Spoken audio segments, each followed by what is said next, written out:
So let's dive into the 90s, a time that was pretty much a huge game changer for the music world. Why? Because the internet jumped onto the scene and just blew the roof off everything. If we zoom in on the 90s, particularly the rap game, that's when hip-hop really took off and became a key player in the music industry. When we hit the early 2000s, things began to shift dramatically in the industry. New players began entering the game. And one artist who made a big splash was none other than 50 Cent. Then in the late 2000s, Lil Wayne's star began to rise, and soon it wasn't long before he had a chokehold on the game. Yet, not all the seasoned stars were embracing this new rap wave. 50 knew Wayne was coming for his spot, and eventually the two artists began to clash. Wayne eventually took over, ushering a new wave of rap music. However, the passing of time brought new competitors. And that's where Kodak Black comes into the picture. Before this, another rapper decided to go at the best rapper alive, and his name was Pitbull. Today we're going to take a closer look at these Lil Wayne feuds, how they ignited, and how they fizzled out. Let's begin.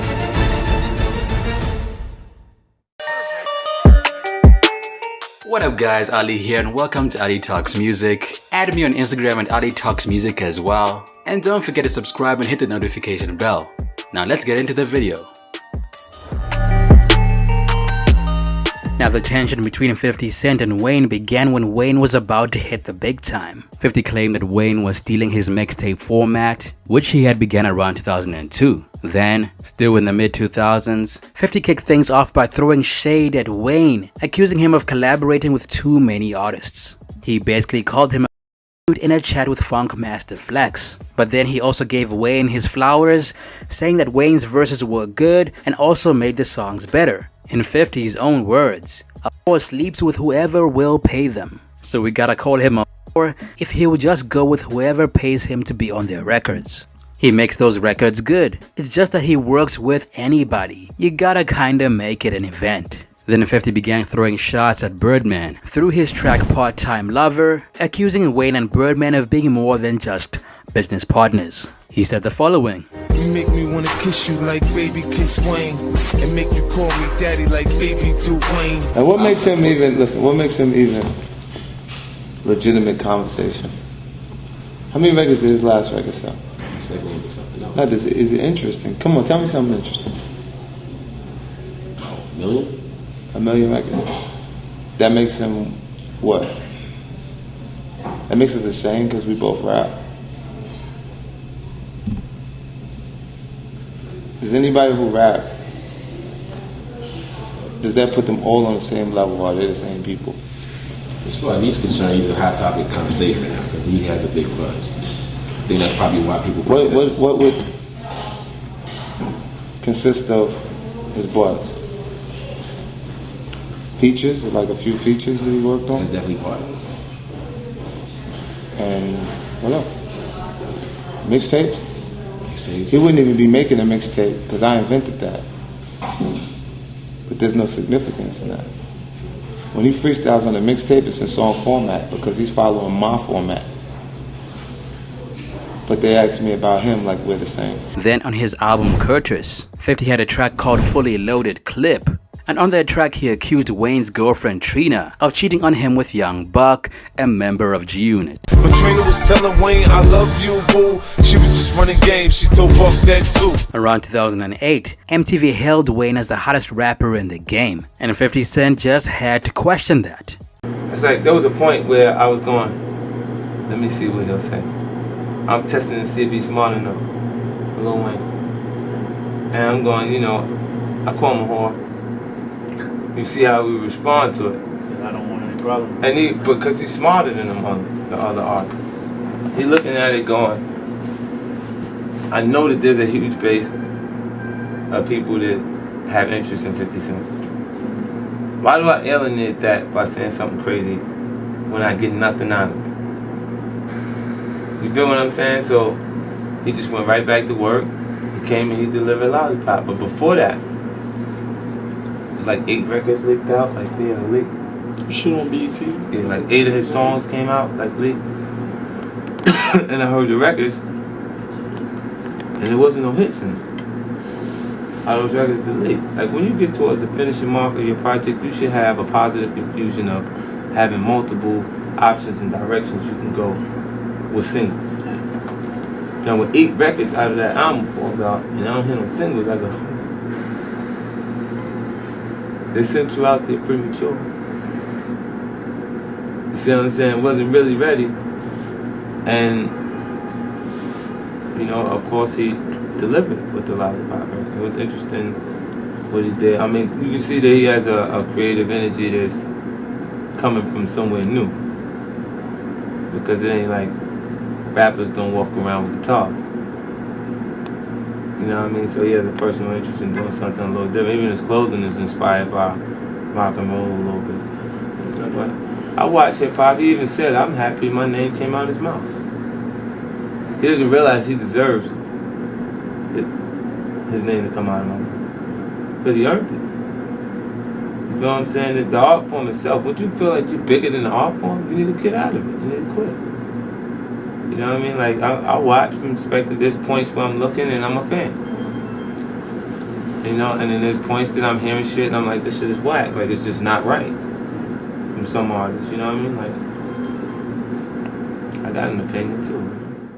This added fuel to the fire between these two rap stars. Wayne said he had no bad blood towards 50 and respected him. Everyone thought the beef might be over, but boy, were they wrong. Usually when two rappers are beefing, there are brief moments of peace, but that doesn't mean that things stay quiet. Around 2008, just when it seemed like Wayne and 50 had made up, Wayne dropped Louisiana, a track that seemed to throw shade directly at 50. All about $1, 2 quarters.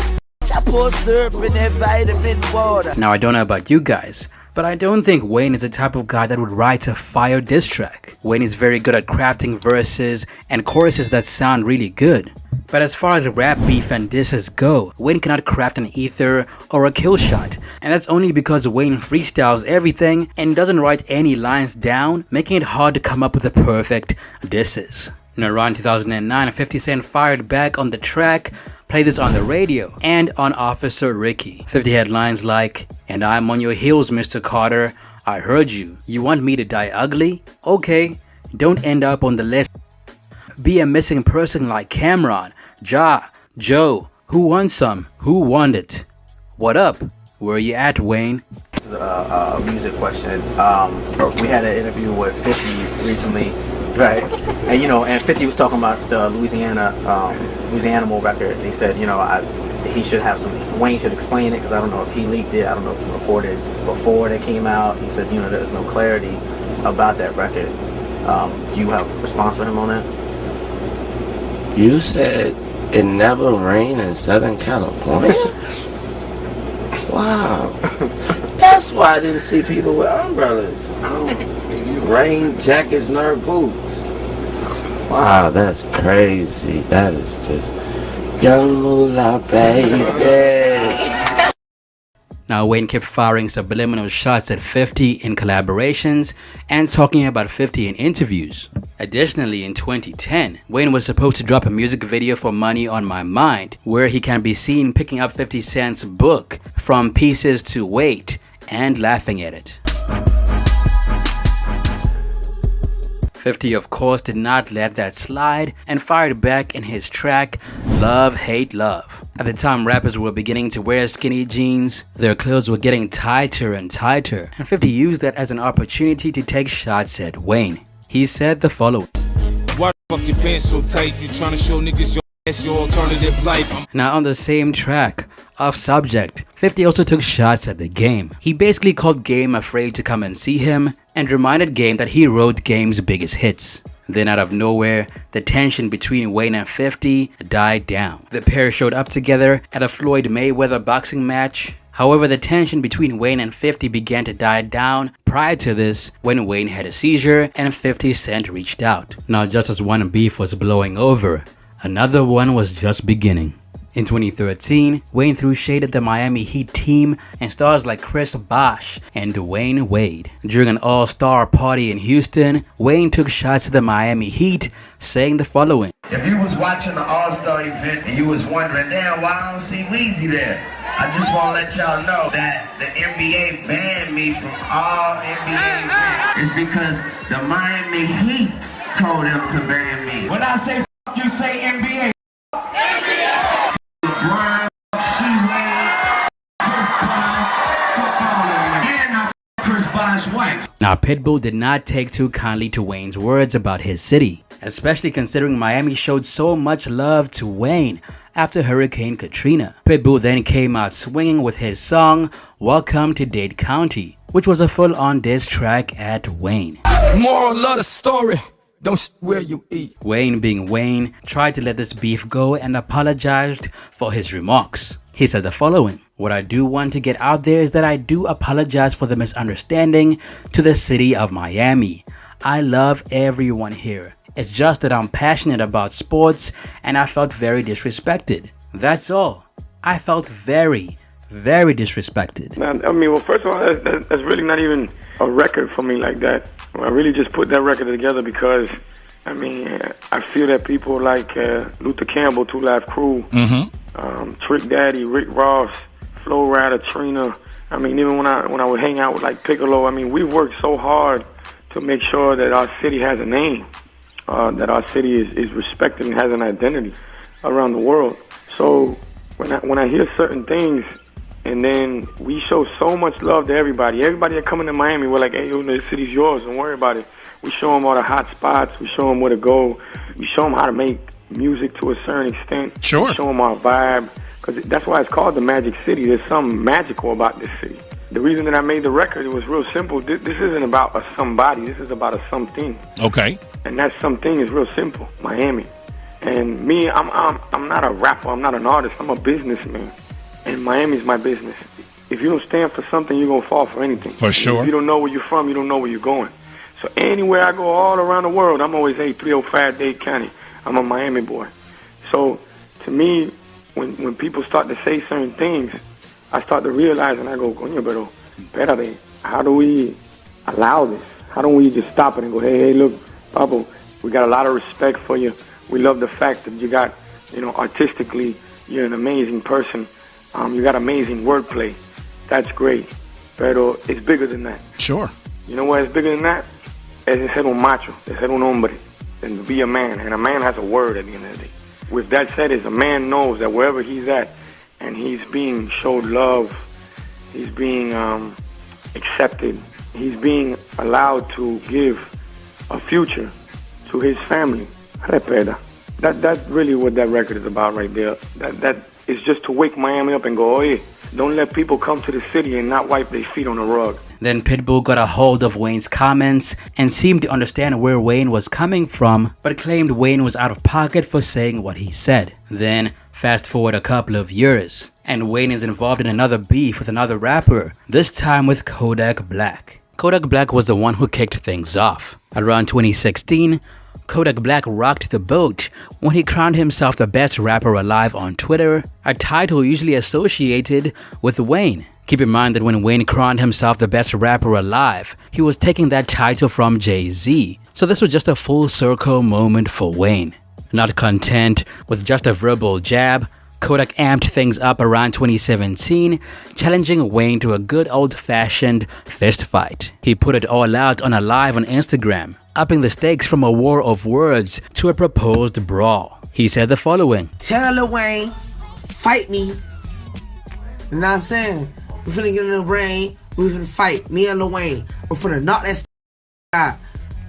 And if you with me, he the best rapper alive. You heard?" He also laid down some conditions. If Wayne beat him, he would accept Wayne as the best rapper alive. Now obviously, when this news came out that Kodak Black challenged Wayne to a fight for the best rapper alive, a lot of people were not feeling Kodak. I mean, if Kodak really wanted to be the best rapper alive, why didn't he drop a diss track?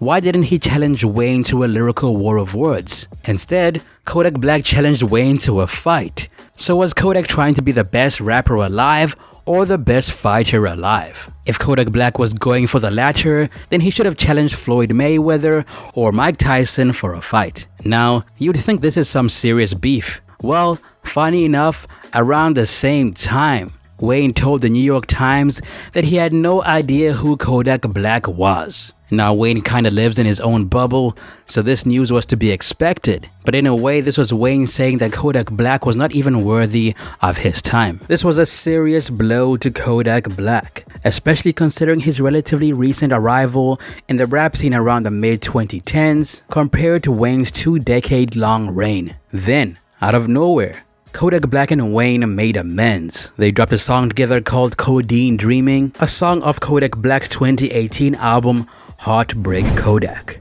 By the way, I'm finna get Future. I'm finna tell Future gotta get on this song that me and Lil Wayne on. Me and Tunechi on. You know I fuck with Church. Boy, and I got Wayne on the song. You know what I'm saying? I ain't never hate Wayne, bitch. I just said, fuck that out, bitch. This my approach on him. He is blowing up fast, that song, and made me start writing music. So, bitch, that shit made me feel some type of way when he said he don't know who I am. I felt like, bitch, out of all the people, you supposed to know who I am. You know what I'm saying? So I took the wrong approach like this. Fight me. It was just gonna be a friendly fight. You know what I'm saying? I fuck with Lil Wayne. That nigga, the bitch, he the reason why, yeah. That nigga grew up on all that hot boy shit. You know what I'm saying? But bitch, I would've like VG and Turk them wars and shit. But I just got him on the song because bitch, real know what's real. You know what I'm saying? That yeah, please. So yeah, bitch, I got him on the song. I might take off on you peons and go way to Venus. But as they say, old habits die hard, and Kodak was soon at it again. While partying at Live nightclub in Miami, a favorite spot for Wayne, Kodak had some very harsh things to say about the best rapper alive. He said the following: "We're Lil Wayne, you should have died when you were a baby." At this point, Kodak Black was clearly clout chasing and was willing to do or say anything to get people talking about him. Hey, turn this shit off. Hey, turn this shit off, bro. Off? Oh my god. Hey, where Lil Wayne at? Where Lil Wayne? You played, you late. Man, you should have died when you was a baby. You play, you late, you run up, you get done. Now, as you can imagine, Kodak's words did not sit well with Wayne's family. They jumped to his defense, sparking another round of verbal tussles. Wayne's daughter, Reginae Carter, had some very choice words for Kodak. "You new little rappers need to start giving props and respect to the GOAT." She then said this: "This man be in his own world, so leave him the f alone." Then out of nowhere, Kodak took things one step further and insulted Reginae Carter. He went on IG Live and referred to Reginae as Wayne's little bald-headed daughter. Now, after the dust had settled, Wayne stayed clear from this beef. He didn't really respond to it, and that's probably because Kodak Black was nowhere near Wayne's level. At this point in time, Wayne's position in the game was solidified, as most people considered him to be a legend, whereas Kodak Black was still a newcomer in the game and had a lot to prove before people could take him seriously. After all was said and done, Kodak Black said that the entire beef was a misunderstanding. He also went on to say that he was not dissing Wayne and that everybody took his words out of context. In essence, Wayne has been involved in a lot of beefs over the years. He has been in the game for decades, so it's only natural that a rapper of his caliber would have to prove himself time and time again. Out of all the beefs we discussed, Wayne's beef with 50 was the most serious. When it began, 50 was losing relevance in the game while Wayne was rising up and about to take his spot. It must have been a very difficult thing for 50 to witness, but he somehow managed to bounce back and is now bigger than ever. When it comes to verses, and I think people notice, it's not about your hits. It's about the records that influence the culture the most. And that's what Wayne wins. But no, but same thing. Insane? But that's with 50. 50 hasn't had the most hits, but his records are, put it like this, and as a DJ, you should know as a DJ, how many Wayne records you playing in the club on your set? A lot. Easy what is 50 doing? And Lil Wayne does something like, "I'm a beast." Hey, what do you do for that? Yeah. Whoa. You like, what do you do? I mean, he can I'm play. a beast. I'm a dog. I'm a beast. I'm a dog. I mean, you got so many records. Like the first album, you got 12 records on that album that you could play. And that would be terrible. Wayne got 3 Carters that he could play. Wayne got 4 decades. Wayne's beef with Pitbull was not that serious, and that's mainly because Pitbull is known as the guy who makes dance music. Kodak Black, on the other hand, was merely clout chasing and was trying to do whatever it took to get his idol's attention. In the end, Wayne is still doing his thing, his legacy is solidified, and that's more than can be said about the rappers that tried to diss him. That's it for me, it's your boy Ali. What happened between Wayne, Pitbull, 50 Cent, and Kodak Black in your opinion? Let me know down below. Also add me on Instagram at Ali Talks Music. Till next time, peace. Perfect.